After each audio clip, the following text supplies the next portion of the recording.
Dear students, पिछले video में हमने एनालिटिक फंक्शन एफ जेड को कंस्ट्रक्ट किया था जब एफ जेड का रियल पार्ट यू या इमेजिनरी पार्ट वी मालूम हो। अब हम एक और मेथड करने जा रहे हैं जिसका नाम है मिलन थॉमसन मेथड। इसमें हम क्या करते हैं कि analytic function F Z that is U plus iota V F Z is equal to, तो हमारे पास यदि analytic function F Z is equal to U plus iota V को कंस्ट्रक्ट करना है, बनाना है, उसकी रचना करनी है, यदि इसका केवल रियल पार्ट यू या केवल इमेजिनरी पार्ट भी हमें मालूम हो। तो अपन ने सबसे पहले क्या किया, इस मेथड को करने के लिए हमने let us assume F Z is equal to U plus iota V और इसको नाम दिया इक्वेशन नंबर 1 और ये एक एनालिटिक फंक्शन है और जिसका हमें मान लीजिए केवल u जो रियल पार्ट है वो पता है। तब इक्वेशन नंबर 1 से एफ डैश जेड हो जाएगा del you by del x plus iota del B by del X, equation number 2। अब क्योंकि एफ जेड एनालिटिक फंक्शन है तो कॉशी रीमान इक्वेशन को सेटिस्फाई करेगा। तो कॉशी रीमान इक्वेशन थी U X is equal to V Y, यानी कि del you by del x is equal to del you by del we by del Y, U X is equal to V Y and u y is equal to minus v x. तो del we by del x is equal to del you by del y is equal to minus del we by del x, Cauchy Riemann equation. ठीक है, अब क्योंकि function analytic है तो हमने इसमें apply किया कॉशी रीमान इक्वेशन। तो एफ डैश जेड क्या बन जाएगा, del you by del X as it is minus del we by del X की जगह मैंने सब्सटीट्यूट कर दिया del you by del Y. तो हमारे पास इक्वेशन नंबर 3 आ गई। अब हम इस इक्वेशन नंबर 3 में हमने एज्यूम कर लिया कि लेट अस एज्यूम कि Y phi one x Y is equal to del you by del X and phi two x Y is equal to del you by del Y. X Y का function लिया है जिसको नाम दिया है phi one और एक x Y का फंक्शन लिया है जिसको नाम दिया है फाई टू। तो फाई वन और फाई टू हमने एज्यूम कर लिए। अब देखिए जो हमारी इक्वेशन नंबर 3 थी उसके अकॉर्डिंग थर्ड इक्वेशन थी, तो हमारा एफ डैश जेड क्या बन जाएगा, this is equal to phi one x Y minus iota phi two x Y. और हम मिलन थॉमसन मेथड में ये मान लेते हैं z is equal to z bar.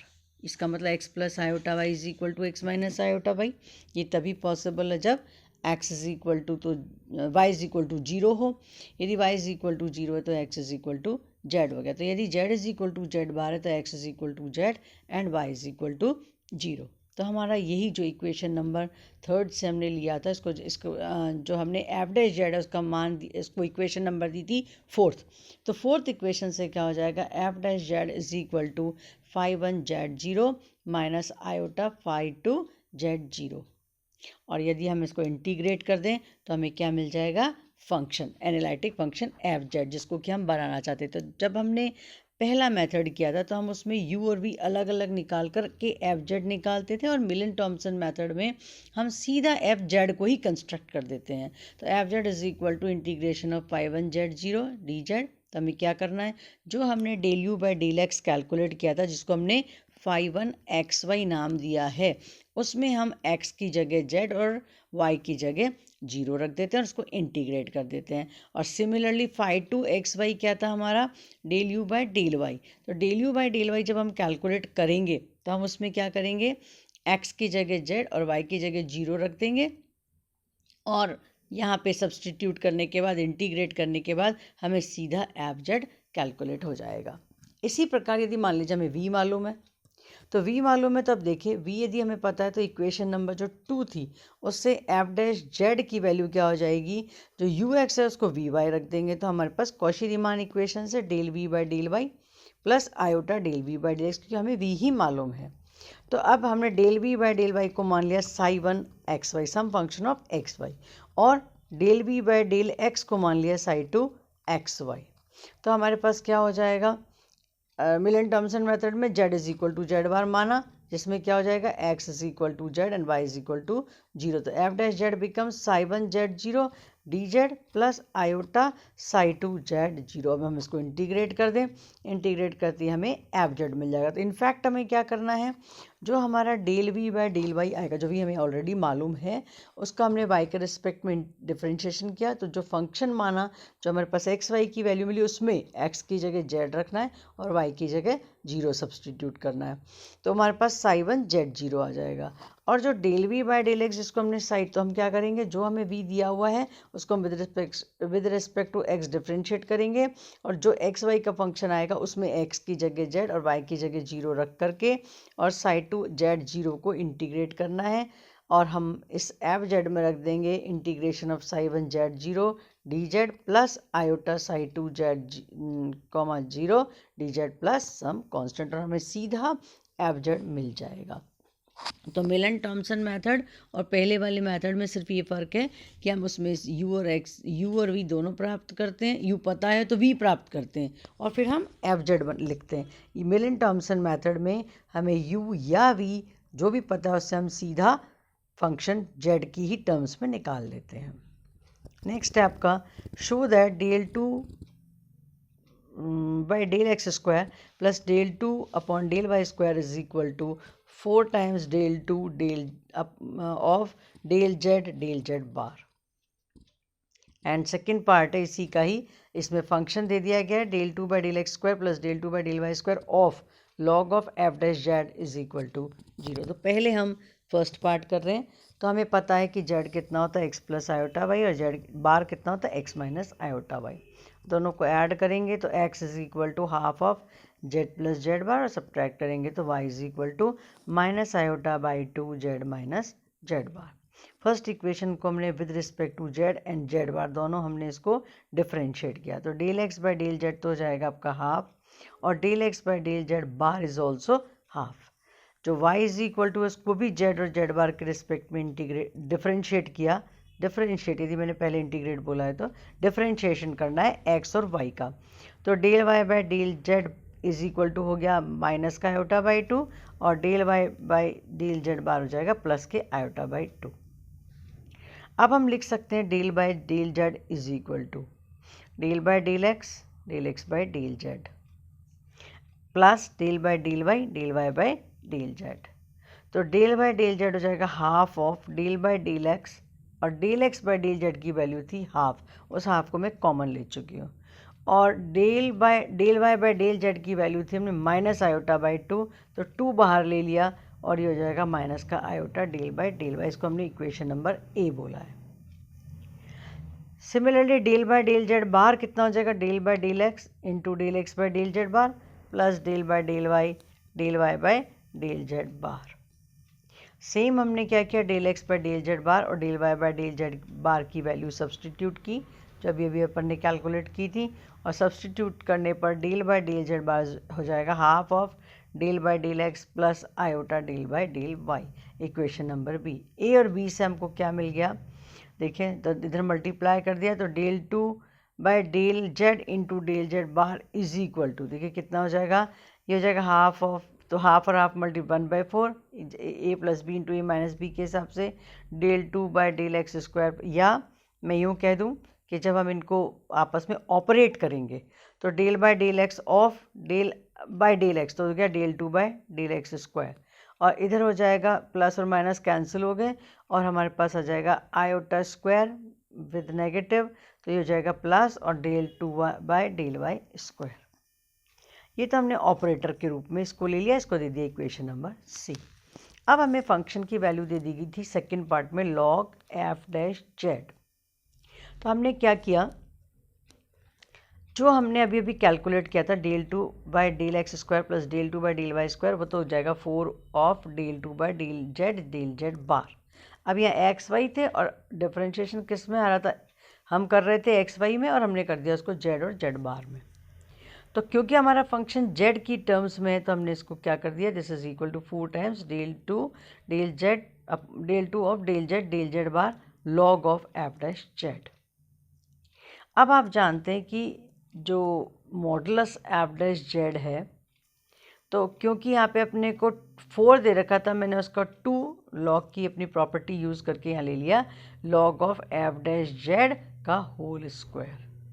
अब मॉडुलस ऑफ जेड स्क्वायर कितना होता है, जेड जेड बार, तो ये बन जाएगा log of F dash z into f dash z bar और twice del two by del Z bar as it is.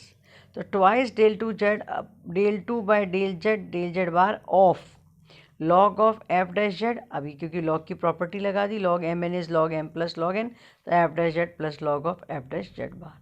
अब जो log of F dash Z है वो जेड का फंक्शन है और हम डिफ्रेंशिएशन कर रहे हैं विद रिस्पेक्ट टू जेड बार, तो दिस विल बिकम 0। और सेकेंड टर्म क्या हो जाएगी, log का अपन ने डिफ्रेंशिएशन किया तो 1 f dash z bar into f double dash of z bar. अब हमें करना है विद रिस्पेक्ट टू जेड, क्योंकि अब हमारी टर्म किस में रह गई है, केवल जेड में। तो जब differentiation with respect to Z करेंगे तो ये बन जाएगा 0। तो हमारे पास ये वैल्यू आ जाएगी del 2 by del x square plus del 2 by del Y square of log of F dash z modulus is 0।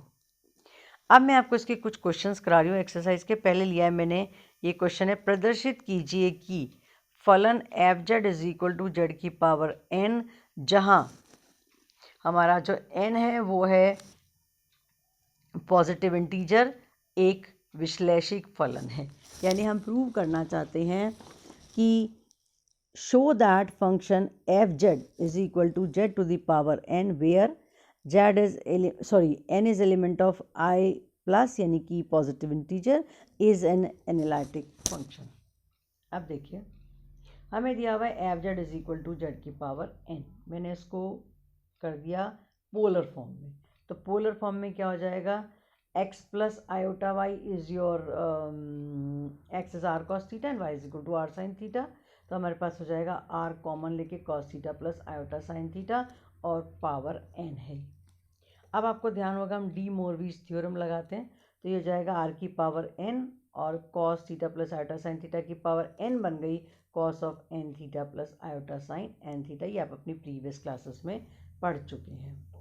अब हमारा इस जो दिया हुआ है उसके हिसाब से हमारा रियल पार्ट बन गया u r to the power n cos n theta और इमेजिनरी पार्ट v बन गया r to the power n sine n theta, जिसको मैंने इक्वेशन नंबर 1 और 2 दिए हैं। हमें कैलकुलेट करना है f डैश जेड। तो पहले अपन ने क्या किया, क्योंकि हमें प्रूव करना है विश्लेषिक फलन है, तो हमने सबसे पहले क्या किया, del you by del r. हम कॉशी रीमान इक्वेशन चेक करना चाहते हैं सेटिस्फाई हो रही है कि नहीं। तो del you by del r और 1/r del we by del theta calculate किया। तो देखिए और उसको सब्ट्रैक्ट कर दिया तो क्लियर है, u हमें पता है, v हमें पता है। u को विद रिस्पेक्ट टू r किया और v को with respect to theta differentiate किया, सब्सटीट्यूट कर दिया, तो हमारे पास वैल्यू आ गई है 0। ठीक है, तो del you by del r minus 1/r del we by del theta is 0 implies del you by del r is equal to 1/r del we by del theta. So this is equation number A. अब हमने किया Cauchy Riemann equation का second part, del you by del theta और r del v by del r। तो u और v है ही, u को विद रिस्पेक्ट टू थीटा और v को विद रिस्पेक्ट टू r इस इक्वेशन में सब्सटीट्यूट किया and we get it is 0। It means हो गया del you by del theta is equal to minus k r del we by del r. इसको दे दिया इक्वेशन नंबर बी। तो clear है, ए एंड बी से हमें क्लियरली पता चल रहा है कि हमारी जो फंक्शन है z की पावर n ये कॉची रीमान इक्वेशन को सेटिस्फाई करता है। यदि ये कॉची रीमान इक्वेशन को सेटिस्फाई करता है तो F Z is equal to z to the power n जो है वो एक एनालिटिक फंक्शन है। अब हम एफ डैश जेड कैलकुलेट करना हो तो अब आपको ध्यान होगा कि जब मैंने आपको पोलर फॉर्म में कॉची रीमान इक्वेशन करवाई थी तो मैंने उसमें आपको बताया था, दो चीज़ें बताई थी, f dash z polar form में, तो F dash Z is equal to e to the power minus iota theta del डब्ल्यू बाय डेल आर और f dash Z is equal to minus iota upon r e to the power minus iota theta del डब्ल्यू by del theta in terms of theta and in terms of r. तो यहाँ पे हम क्या कर रहे हैं, यदि हमें एफ डैश जेड कैलकुलेट करना है तो e to the power minus iota theta in terms of r है तो del by del r of f z, जहाँ डब्ल्यू है वो अब एफ जेड हो जाएगा। तो e to the power minus iota theta और ये हो जाएगा n r n minus one e to the power iota n theta. हमने इसको क्या किया, cos n theta plus iota sine n theta को लिख दिया e to the power iota n theta. तो हमारे पास विद रिस्पेक्ट टू आर हो गया केवल आर एन माइनस वन, क्योंकि थीटा तो के रिस्पेक्ट में तो करना ही नहीं है। तो ये बन जाएगा n r n minus one e to the power iota n minus one into theta. तो n r e to the power iota theta whole power n minus one which is आपका r e to the power iota theta क्या था, Z. तो हमारे पास क्या term आ जाएगी, n z n minus one. जो हमारा फंक्शन विश्लेषक था हमने उसको डिफ्रेंशिएट करके दिखा दिया है।